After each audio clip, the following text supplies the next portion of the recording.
সকালবেলার নাস্তার জন্যই কিন্তু আপনাদের সাথে আমার এই ভিডিওটা শেয়ার করা হচ্ছিল, কিন্তু সকালবেলা থেকে আমার মুডটা আজকে অফ। কারণ ক্যামেরাটা কেন যেন কাজ করছে না, একদম কাজ করছিল না। আমি যতবার ক্যামেরা অন করছিলাম ততবারই কেন যেন অটো সেটা বন্ধ হয়ে যাচ্ছিল।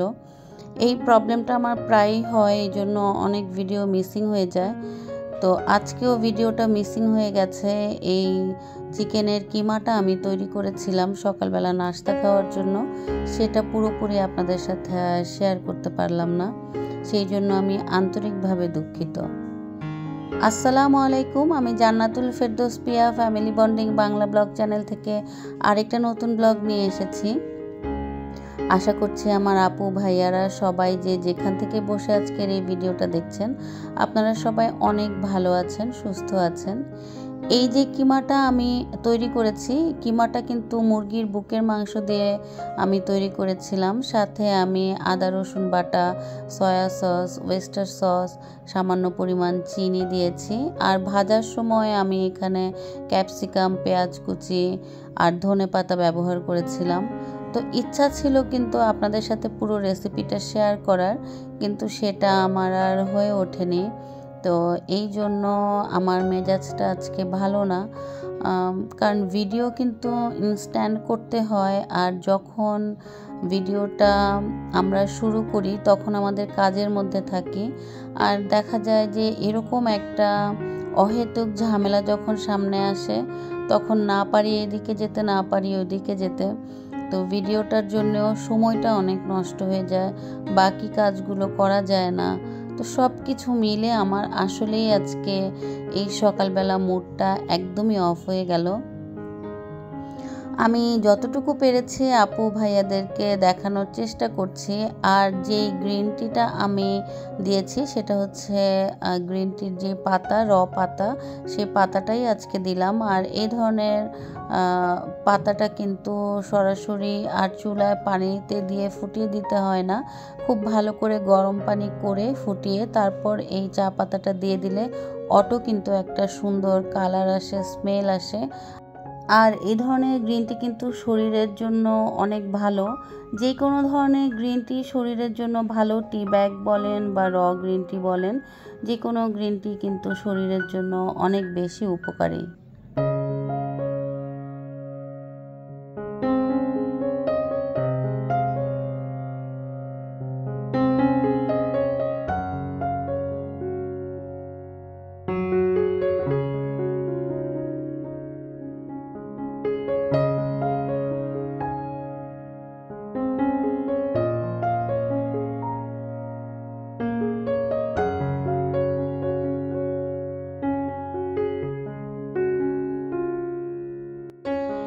এই তো আমার গ্রিন টিটা রেডি হয়ে গেছে, আর আমি এখন গ্রিন টিটা খেয়ে নিব। আর তারপর আমার কিছু প্রিয় আপুদের কমেন্ট পড়ে নিচ্ছি। কাবেরী স্পেশাল কিচেন থেকে কাবেরী আপু আমার কাছ থেকে জানতে চেয়েছেন যে এই 12টা জার কত নিয়েছে, আর আমি আপুর অ্যান্সারটা আজকে দিয়ে দিচ্ছি। এই 12টা জার আসলে একটা জার আমার 250 টাকা করে পড়েছে। তো সেই হিসাবেই 12টা জারের দামটা এসেছে। আর এই জারটা হচ্ছে বড় সাইজ, আর বড় সাইজটা 250 টাকা করে পড়েছে। আর ছোট যেই সাইজ এইটা আমার থেকে 200 টাকা নিয়েছিল। আমি জানি না বর্তমান বাজারে এটার দাম কত পড়বে, কারণ আমি কিনেছি সেটা 4-5 বছর হয়ে গেছে অলমোস্ট। আর এই জারগুলো একসাথে কিনেছি, সেই জন্যই আমাকে বলল যে আমি একটু কমে পেয়েছি 250 টাকা করে। এর চাইতে কিন্তু খোলা করে নিলে ওরা বলছিল যে দামটা বেশি পড়ে। মোর্শেদা আপু আমার কাছ থেকে জানতে চেয়েছেন যে আমার এই কেতলিটা কোথাকার, এবং আমার এই কেতলিটা যেন আপুকে আমি ডিটেলসে একটু দেখাই এবং এর সম্পর্কে বলি।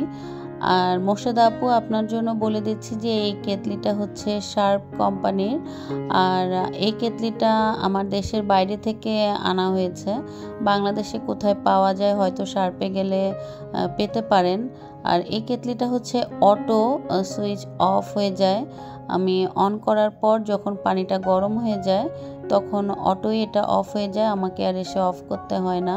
1.7 লিটারের ম্যাক্সিমাম পানি ধরে এখানে, আর মিনিমাম হচ্ছে 0.7 লিটার।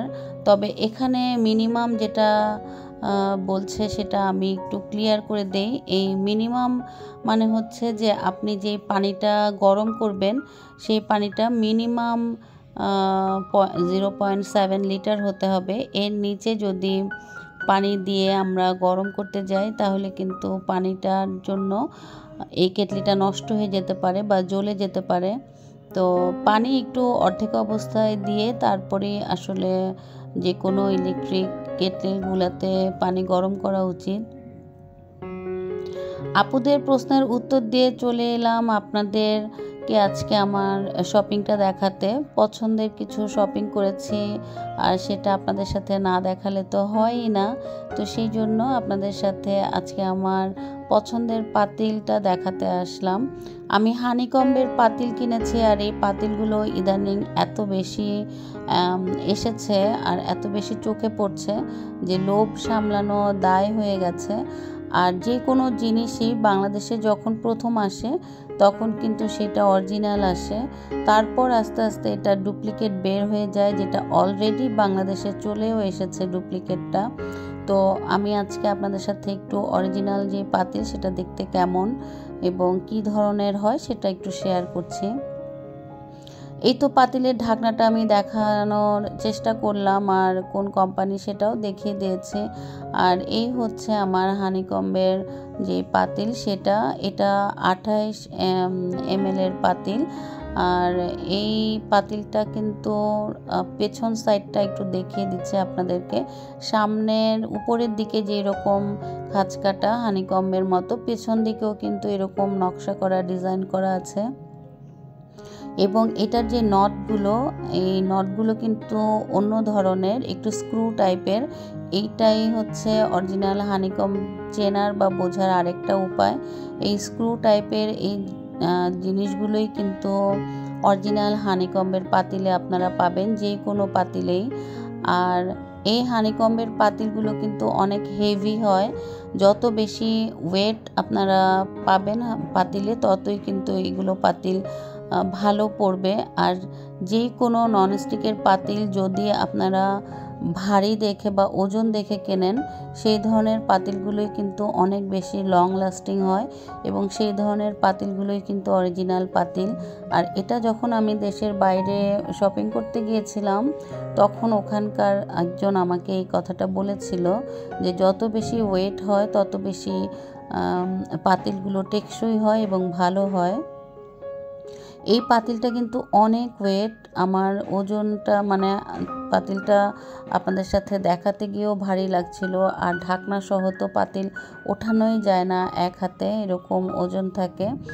আর পাতিল কিন্তু এখন যেগুলো অনেক বের হয়েছে হানিকম্বে, সেগুলো অনলাইনে দেখা যায় যে লেখা বা বলা যে হানিকম প্যাটার্ন বা হানিকম স্টাইলের, সেগুলো কিন্তু অরিজিনাল হানিকম পাতিল না।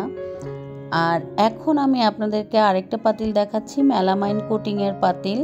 আর এই পাতিলটা চুলায় ব্যবহার করা যায় এবং আমার অনেক অনেক পছন্দের একটা পাতিল। আমি এই ধরনের পাতিলগুলো বেশ অনেক দিন ধরেই খুঁজছিলাম, আর সেই পাতিলটা এখন আমার সামনে আমি পেয়েছি।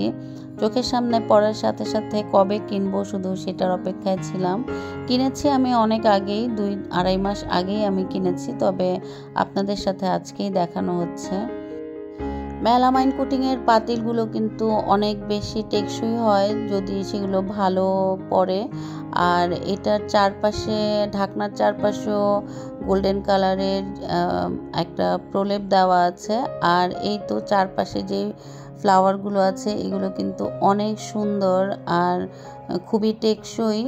এমন না যে এগুলো ধুয়ে ফেললে ধোয়ার সাথে উঠে যাবে। আর মেলামাইন কোটিংয়ের পাতিলগুলো এগুলোও একটু ভারী হয়। তো এই পাতিলগুলো আমার আরেকটা পছন্দ হয়েছিল, কিন্তু সেটা আমার আর নসিবে নেই, মানে আমি পাইনি। তো আর এগুলো ধরনের পাতিল তো খুব একটা সচরাচর অ্যাভেলেবেল থাকে না, তো যার কারণে আমি ওই পাতিলটা মিসিং করে ফেলেছি। তো এই পাতিলটা আমি শেষে কিনলাম। এখানে 1 কেজির মতো পোলাওয়ের চাল দিয়ে আমি পোলাও করতে পারবো। আর এটা হচ্ছে আরেকটা ননস্টিকের আমি প্যান কিনেছি। আর এটা টপারের 475 টাকা খুব সম্ভবত নিয়েছিল।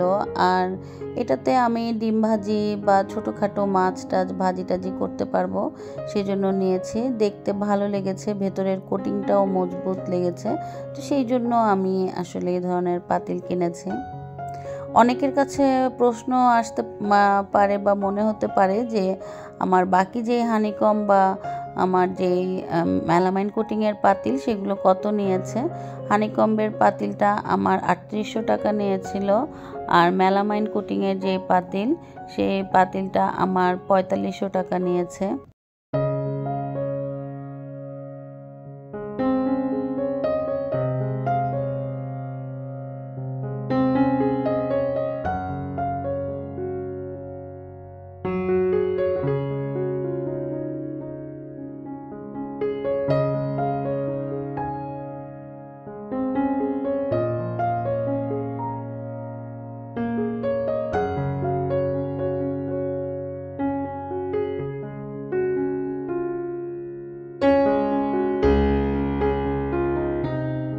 শপিং তো আপনাদের সাথে দেখানো হয়ে গেল।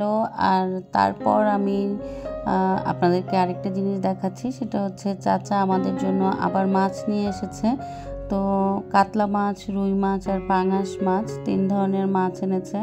তো আম্মু মাছ নিচ্ছিল, আমি তখন একটু দেখালাম, আপনাদের সাথে একটু ভিডিও করছি। কাতলা মাছ, রুই মাছ আর পাঙাশ মাছ, 3টা মাছই কিন্তু আমরা নিয়েছি। আর এগুলো ওজন করে দামাদামি করে তারপর নেওয়া হচ্ছে। চাচা কিন্তু আমাদেরকে বেশি বড় মাছ যখন হয় তখন কিন্তু এই মাছটা কেটে দিয়ে যায়। আর সেই সাথে চিংড়ি মাছ, এত সুন্দর ফ্রেশ চিংড়ি মাছ এনেছে, তো আমিও একটু চিংড়ি মাছ নিয়ে নিচ্ছি। আর আমরা একদম অনেক বছর ধরে চাচার কাছ থেকে মাছ নেই। তো উনি যখনই কোনো ভালো মাছ আসে বা আমার জন্য ভালো কোনো কাঁকড়া পেলে উনি কাঁকড়া আমার জন্য নিয়ে আসে। আর এখন যেহেতু এই মাছগুলো বড় মাছ, তাই এই মাছগুলো চাচাই কেটে দিয়ে যাচ্ছে। এতক্ষণ পর্যন্ত কারা আমার এই ভিডিওটা দেখেছেন আমি জানি না। যদি আজকে আমার এই ভিডিওটা দেখতে দেখতে আপনাদের কাছে ভালো লাগে, যদি আমার আপু ভাইয়াদের কাছে একটু হলেও পছন্দ হয়, তাহলে প্লিজ একটা লাইক দিয়ে দিবেন। আর যারা আমার এই চ্যানেলে নতুন, আজকেই প্রথমে আমার এই চ্যানেলটা ঘুরে যাচ্ছেন, যদি আজকের এই ভিডিওর কোনো অংশ ভালো লাগে, চাইলে কিন্তু সাবস্ক্রাইব করে আমার চ্যানেলের বন্ধু হয়ে যেতে পারেন। আর সেই সাথে অনুরোধ করব, যদি আজকের এই ভিডিওটা ভালো লাগে তাহলে আমার পছন্দের আপু ভাইয়ারা কিন্তু চাইলে এই ভিডিওটা বন্ধু এবং পরিবারের সাথে শেয়ারও করে দিতে পারেন। এদিকে চাচাটা খুব সুন্দর করে মাছ টাছ কেটে দিচ্ছে। আর মাছ কাটার পরে খালা বাইরের সাইডটা পুরাটা পরিষ্কার করে দেয়। খালা মাছ কাটতে পারে, তবে চাচা যেহেতু মাছ কাটাতে একটা অভ্যস্ততা ওনাদের থাকে এবং খুব তাড়াতাড়ি ওনারা মাছ কাটতে পারে, তো সেই জন্যই উনি মাছ কেটে দিয়ে যায় যদি বড় মাছগুলো হয় সেগুলো। তো মাছ কাটার পর তাজা তাজা সেই মাছটা এখন একটু আম্মু রান্না করে দিবে। তো সেই জন্যই কিন্তু এখন রান্নার প্রস্তুতি চলছে।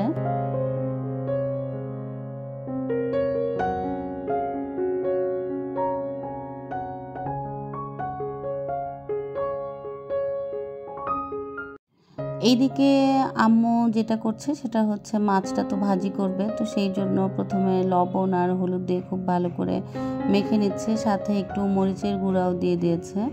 আর আজকে আম্মুর রান্না করাটা আর আমার রান্না করা দুইটাই আমি কিছুটা শেয়ার করার চেষ্টা করব। এদিকে মাছের মাথাটা আম্মু বলছে যে আপনাদের ভাইয়ার জন্য একটু ভেজে দিবে, আম্মু নিজের হাতেই করবে বলছে। মাছের যখন কোনো বড় মাথা হয় তখন আম্মু চেষ্টা করে জায়েফ না হয় আপনাদের ভাইয়া ওদের জন্য একটু এটা ভাজি করে দিতে বা সুন্দর মতো একটু রান্না টান্না করে দিতে। এটা আম্মু আগে থেকেই করে, যেহেতু মেয়ের জামাই এখন একদম চোখের সামনেই আছে সেই হিসাবে করে। আর আমার বোনের হাজব্যান্ড আসলে বা বোনের হাজব্যান্ডরা যখন আসে তখন আবার ওদের জন্য করা হয়। তবে এই সুবিধার একটাই এখানে যে যখন বড় মাছের মাথা আম্মু সাথে সাথে কাটায় তখন চেষ্টা করে যে আপনাদের ভাইয়াকে খাওয়ানোর জন্য। তো এদিকে আমি একটু তরকারি রান্না করে নিচ্ছি, সেটা হচ্ছে রিঠা মাছ রান্না করব। রিঠা মাছের জন্য আমি এখানে তেলের মধ্যে পেঁয়াজ, টমেটো, লবণ এগুলো দিয়ে একটু কষিয়ে নিচ্ছি। আর এই তো রিঠা মাছটাকে খুব ভালো করে কেটে খালা ধুয়ে রেখেছে। আর এখন একটু পানি দিয়ে দিলাম, আর এরপর এখানে মশলা যাবে, হলুদের গুঁড়া দিলাম আর হচ্ছে মরিচের গুঁড়া আর রসুন বাটা দিয়ে দিয়েছি আগেই। তো এখন মাছটা আমি এক এক করে দিয়ে দিচ্ছি। রিঠা মাছ কিন্তু ভেজে রান্না করার চাইতে কাঁচা রান্না করলেই বেশি মজা হয় বা টেস্ট বেশি আসে।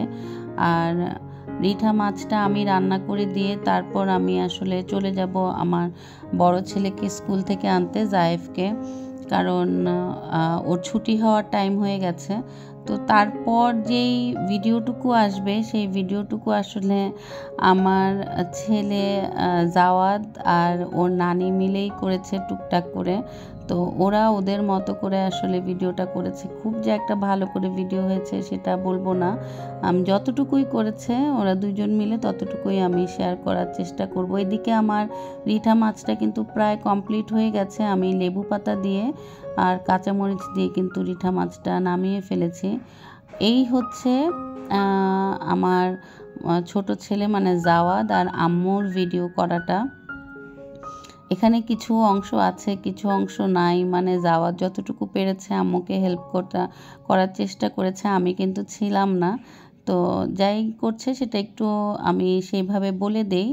এখানে তেলের মধ্যে আম্মু পেঁয়াজ দিয়ে তারপর এখানে টমেটো দিয়েছে, তারপর কাঁচামরিচ দিয়েছে, রসুন দিয়েছিল, হলুদের গুঁড়া দিয়েছে, দিয়ে ওটাকে খুব ভালো করে মশলাটাকে কষিয়ে নিচ্ছে। আর এইদিকে যেটা হচ্ছে সেটা হচ্ছে মাছটা ভাজি হচ্ছে। মাছের মাথাটা ভাজি করাটা আমি আপনাদের সাথে পুরো রেসিপিটা দেখাতে পারিনি, কারণ যেহেতু আমি ছিলাম না, আম্মু আর করার টাইমে ভিডিও করতে পারেনি, জাওয়াদও আম্মুকে তত একটা আসলে হেল্প করতে পারে না। তো যাই করেছে এদিকে আম্মুর কিন্তু মাছের মাথাটাও রান্না করা হয়ে গিয়েছিল। তো সেটা আমি আরেক দিন অন্য কোনো সময় আমি বাসায় থাকলে ভিডিও করব। আর এদিকে আম্মু কাঁকরোল দিয়ে আলু দিয়ে কিন্তু মাছটা রান্না করেছিল, মাছের মধ্যে পরে লবণ দিয়েছিল, রসুন বাটা দিয়েছিল, দিয়ে তারপর কাঁকরোলটাকে ভেজে আলু দিয়ে তারপর কিন্তু এই মাছটা রান্না করেছে। সেটা আর আমি পুরোপুরি রেসিপিটা শেয়ার করতে পারিনি। যাই হোক, আজকের মতো বিদায় নিয়ে নিচ্ছি, সবাই ভালো থাকবেন, আল্লাহ হাফেজ।